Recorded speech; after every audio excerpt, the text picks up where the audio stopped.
Dear students, अस्सलाम वालेकुम। हम आज आपके सामने डायरेक्ट एंड इनडायरेक्ट स्पीच के 6 टाइप के जो सेंटेंसेस हैं यानी इंपेरेटिव सेंटेंसेस, उनको हम लोग एक्सप्लेन करने जा रहे हैं। तो इन सेंटेंसेस को देखने के लिए, इनकी पहचान करने के लिए, इनको समझने के लिए हम कुछ आपको खास वर्ड जो है वो बता देते हैं, ताकि आपको पता चल सके कि जब इस तरह की बात हो रही हो तो फिर उसको डायरेक्ट फॉर्म से इनडायरेक्ट फॉर्म में तब्दील कैसे करते हैं।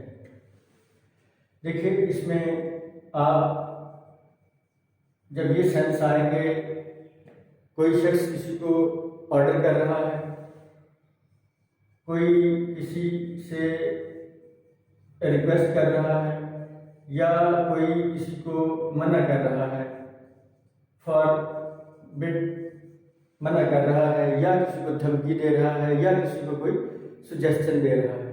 तो इसमें याद रखने की बात यह है, जैसे इसको देखिए, इसको हम करेंगे he said to his son get out of my sight, get out of my sight at once. He said to his son, get out of my sight at once. उसने अपने बेटे से कहा कि मेरी नजरों से फौरन दूर हो जाओ। तो इसको चेंज करेंगे, कैसे चेंज करेंगे? अब ये जो वर्ब है, इसको हम लोग, चूंकि उसने ऑर्डर किया है, ठीक है, और कोई आप छोटे लेवल पे ये भी कह सकते हैं कि धमकी भी हो सकती है ये।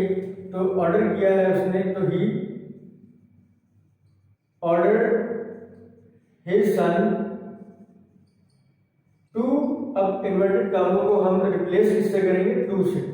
ही ordered his son to get out of his sight, यानी वालिद अपने वालिद अपने तरफ से कह रहे हैं out of his sight, out of his sight at once.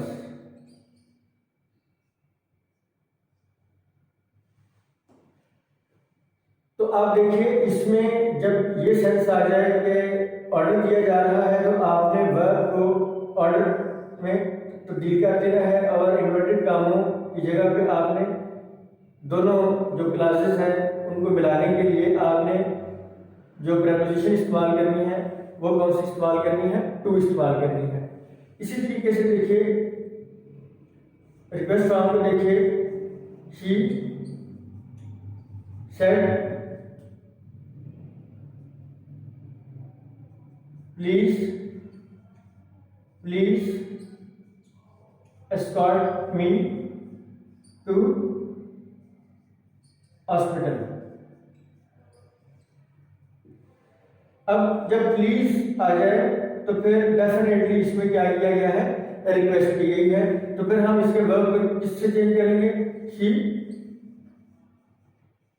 Requested. अब किसको रिक्वेस्ट की है वो हमें नहीं पता है, तो हम इसको सीधा लिख देंगे, शी रिक्वेस्टेड टू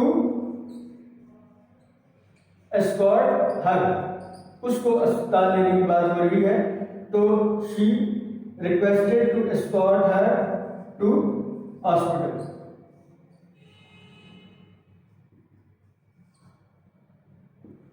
उसने दरख्वास्त की कि उसको अस्पताल ले जाया जाए।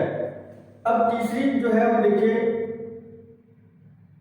The mother said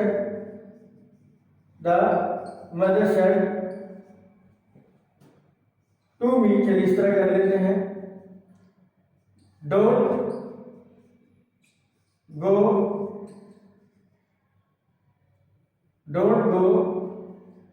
in the sun barefooted। अब वालिदा मोहतरमा जो है वो मना फरमा रही हैं, अपने मुझे मना कर रही हैं कि आप नंगे पांव सूरज में धूप में मत जाओ।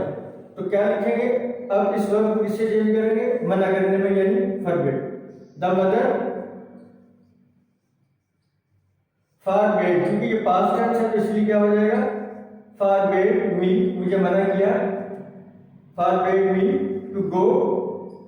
अब ये याद रखना है कि फॉरबिड का भी वही मतलब है जो डोंट का मतलब है, इसलिए डोंट नहीं आएगा। जब आप फॉरबिड लिख देंगे तो फिर डोंट नहीं आएगा।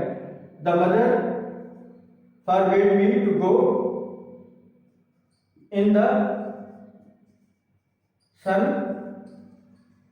बेयरफुट, वालदा ने मुझे मना किया कि धूप में नंगे पांव मत जाओ। तो ये देखिए, आज हमने इंपेरेटिव सेंटेंसेस देखे हैं जिसमें आमतौर पे ऑर्डर किया जाता है, रिक्वेस्ट किया जाता है, मना किया जाता है, किसी को सुजेस्ट किया जाता है।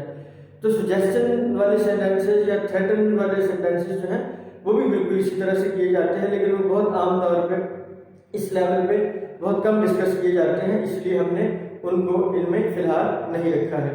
तो आप इसकी प्रैक्टिस कीजिए ग्रामर एंड कंपोजिशन से और इनको समझने की कोशिश कीजिए।